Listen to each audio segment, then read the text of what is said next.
बिस्मिल्लाहिर्रहमानिर्रहीम। अस्सलाम वालेकुम। आज 14 जून बरोज़ मंगल हम बात करेंगे दो अहम इशूज़ के हवाले से। सुप्रीम कोर्ट ऑफ पाकिस्तान में हाई प्रोफाइल केसेस में हुकूमती मुदाखलत केस में बड़ी अहम समाअत हुई है और अदालत ने 3 बड़े सवालात उठाए हैं और 3 बड़े धचके दिए हैं मौजूदा हुकूमत को। शहबाज शरीफ के ज़मानत के फ़ैसले पर अदालत ने कहा है कि हम इसको जायज़ा लेंगे। अदालत ने शहबाज शरीफ और हमज़ा शहबाज की ज़मानत के फ़ैसले का जायज़ा लेने का आज इंदिया दे दिया। अदालत ने कहा कि जो कानून साजी हो रही है वो यकतरफ़ा कानून साजी है, क्योंकि पाकिस्तान की जो असम्बली की अक्सरियती पार्टी थी वो इस वक्त असम्बली से बाहर है। इस वजह से जो कानून साजी होगी उसका भी अदालत जायज़ा लेगी और अदालत नज़र रखेगी। बड़ी अहम और ECL रूल्स के हवाले से भी बड़ा अहम हुक्म जारी कर दिया है सुप्रीम कोर्ट ऑफ पाकिस्तान ने। और शहबाज शरीफ पर अदालत ने अपनी जो डिससेटिस्फेक्शन है वो ज़ाहिर कर दिया कि हम सेटिस्फाई नहीं हैं या आप पर हमें ट्रस्ट नहीं है और इस वजह से हम नज़र रखे हुए हैं। बड़ी अहम तफसीलात हैं, बड़ी अहम समाअत हुई है, उसका हवाला मैं आपके साथ शेयर करूँगा। चीफ जस्टिस उमर अता बंदयाल साहब की सरबराही में 5 रुकनी बेंच है जो समाअत कर रहा है, जिसमें जस्टिस मुनीब अख्तर साहब भी हैं, जस्टिस एजाजुल हसन साहब भी हैं, जस्टिस मज़हर अली अकबर नकवी साहब और जस्टिस मोहम्मद अली मज़हर साहब। 5 रुकनी बेंच ने समाअत की है और एडिशनल अटारनी जनरल साहब अदालत में पेश हुए। आप जानते हैं कि अटारनी जनरल साहब बैरून मुल्क उन्होंने आज जाना था, वो पेश नहीं हुए।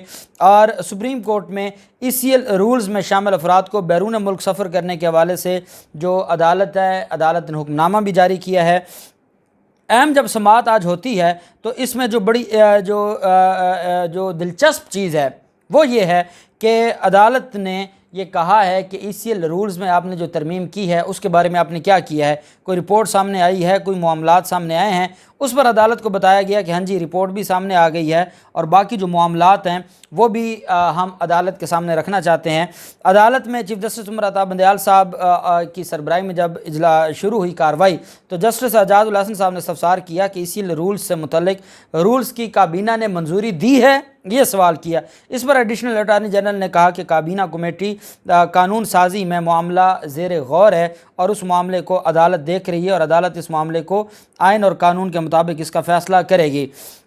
एक बात मैं आपको बता दूं कि सुप्रीम कोर्ट ऑफ पाकिस्तान में जो आज समाअत हुई है उसमें जो आज FIA है, FIA की तरफ से जो रिकॉर्ड है वो अदालत में जमा करवा दिया गया है। बंद लिफाफों में तमाम शवाहिद और रिकॉर्ड पर मबनी डिजिटल रिकॉर्ड USB में जमा करवाया गया है सुप्रीम कोर्ट ऑफ पाकिस्तान में और PDF फाइल भी अदालत में जमा करवाई गई है। FIA की रिपोर्ट में कहा गया है कि वज़ीर आज़म और वज़ीर आला समेत FIA के 14 हाई प्रोफाइल मुलज़मान के नाम ECL से निकाले गए हैं। एजाज़ हारून का नाम ECL से निकाला गया है और वो बैरून मुल्क गए हैं, ताहाल वो वापस नहीं है। एडिशनल अटारनी जनरल साहब ने सुप्रीम कोर्ट के कहा कि सुप्रीम कोर्ट के हुक्म के बाद अटारनी जनरल ऑफिस में स्टेक होल्डर्स का इजलास हुआ। ECL रूल्स से मुतल्लिक काबीना कमेटी का गुज़श्ता रोज़ इजलास हुआ। इजलास में सुप्रीम कोर्ट के तमाम सवालात और ऑब्जर्वेशंस को सामने रखा गया। जस्टिस मोहम्मद अली मज़हर साहब ने इस्तफसार किया कि वो जो आप काबीना कमेटी का इजलास हुआ है उसके मिनट्स कहाँ हैं। एडिशनल अटारनी जनरल साहब ने कहा कि काबीना कमेटी का गुज़श्ता रोज़ इजलास हुआ, मिनट्स भी 1-2 रोज़ में मिल जाएंगे और हम अदालत में पेश कर देंगे। कमेटी ने आइंदा इजलास में अटारनी जनरल को पेश होने का कहा है। अटारनी जनरल ऑफिस ने ECL रूल्स में तरमीम से मुतल्लिक SOPs बनाकर इदारों को भिजवा दिए हैं। ECL से निकाले गए तमाम नामों को अलग अलग करके दोबारा से जायज़ा लिया जाएगा। ये आज स्टेटमेंट अदालत में जमा करवा दी है और कहा है कि जो सुप्रीम कोर्ट की ऑब्जर्वेशंस हैं, सुप्रीम कोर्ट की तरफ से जो कुछ कहा गया है उसके मुताबिक काबीना कमेटी ने वर्किंग शुरू कर दी है ECL रूल्स में जो तरमीम हुई थी उनको दोबारा ठीक करने की। और अदालत में उन्होंने कहा है कि इस पर हम अगली तारीख पर जो रिपोर्ट है वो जमा करवा देंगे। कमेटी बन गई है और कमेटी इसके ऊपर काम कर रही है और ये जो इन्होंने अंधेर नगरी मचाई थी वो अंधेर नगरी बिल आखिर अब ख़त्म होने वाली है। और इनको मैंने आपको कहा था कि ये सुप्रीम कोर्ट ऑफ पाकिस्तान के सामने पर नहीं मार सकते, अल्टीमेटली इनको सुप्रीम कोर्ट ऑफ पाकिस्तान के सामने झुकना था और ये झुक गए हैं। और इन्होंने कहा है कि ECL रूल्स में जो तरमीम थी वो हम वापस लेके हमने उस पर कमेटी बना के उस पर वर्किंग शुरू कर दी है।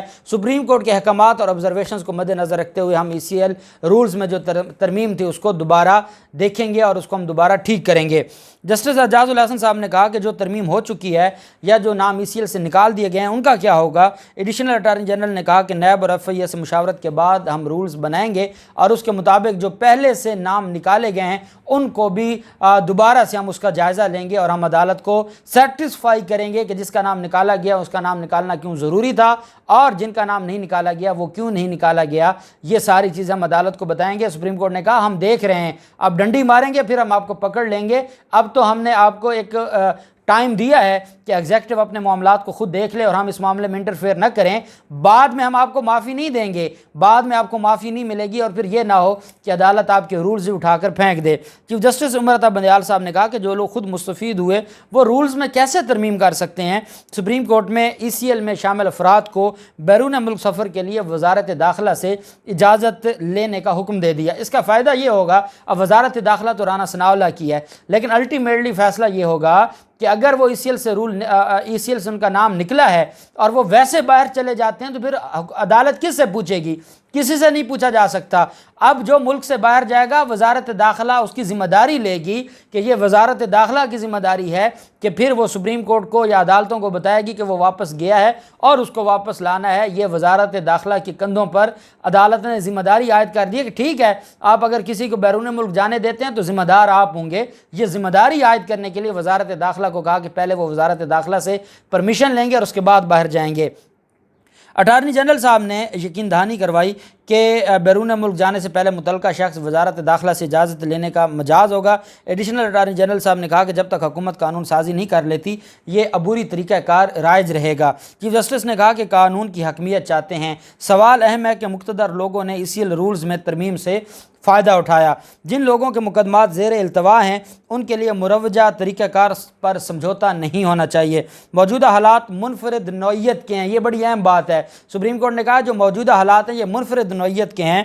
पार्लियामेंट में अक्सरियती जमात पार्लियामेंट से बाहर जा चुकी है। मुल्क मुआशी बहरान का शिकार है।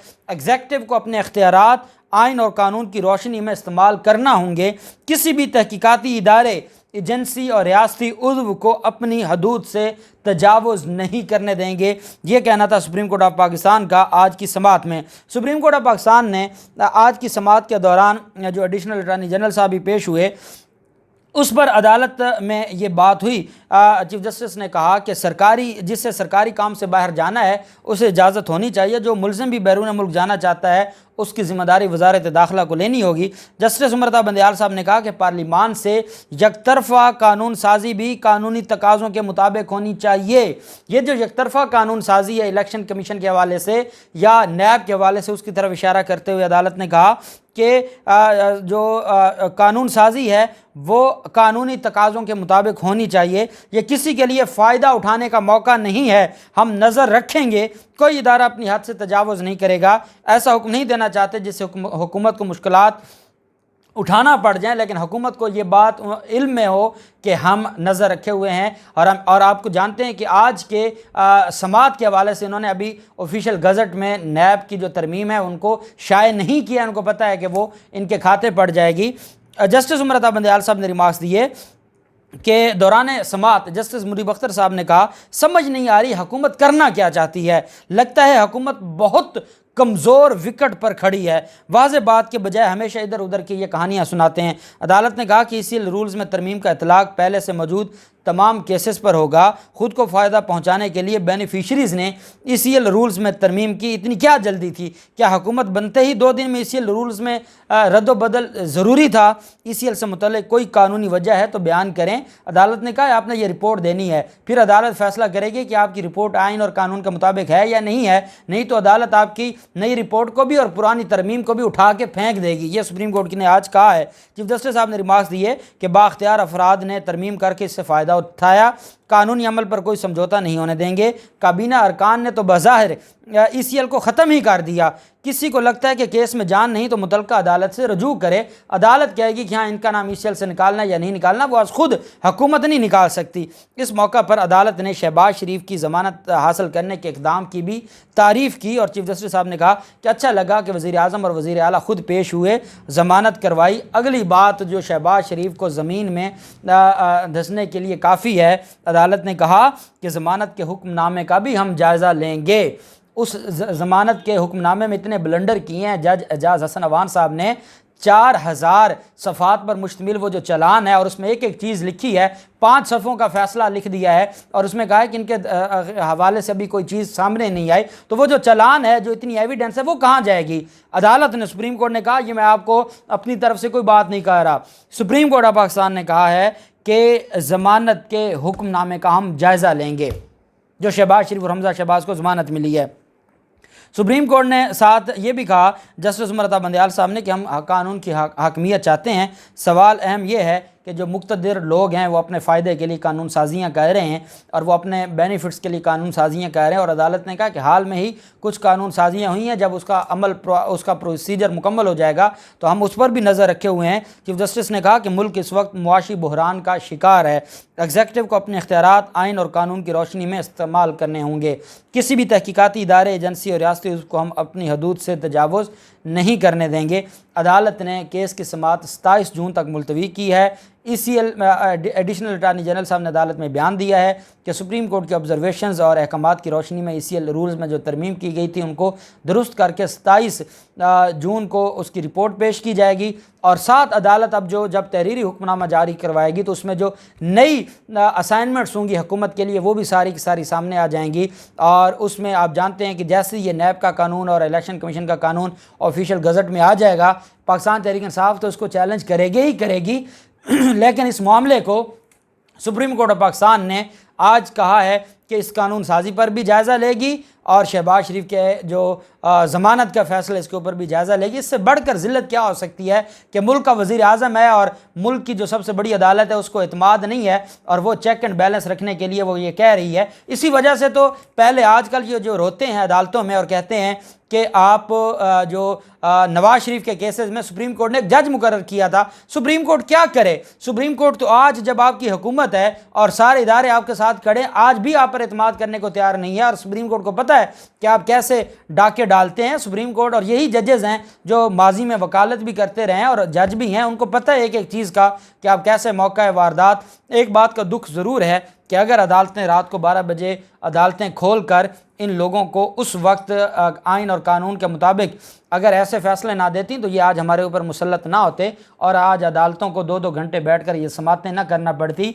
सारे काम छोड़ के इनके ऊपर चेक एंड बैलेंस और नज़र ना रखना पड़ती। लेकिन अब जो हो गया सो हो गया। अब आगे अल्लाह करे बेहतर हो, अल्लाह इस मुल्क की हिफाजत करे, अल्लाह पाक पाकिस्तान कामी व नासिर हो। बहुत शुक्रिया। अल्लाह हाफिज़। पाकिस्तान जिंदाबाद।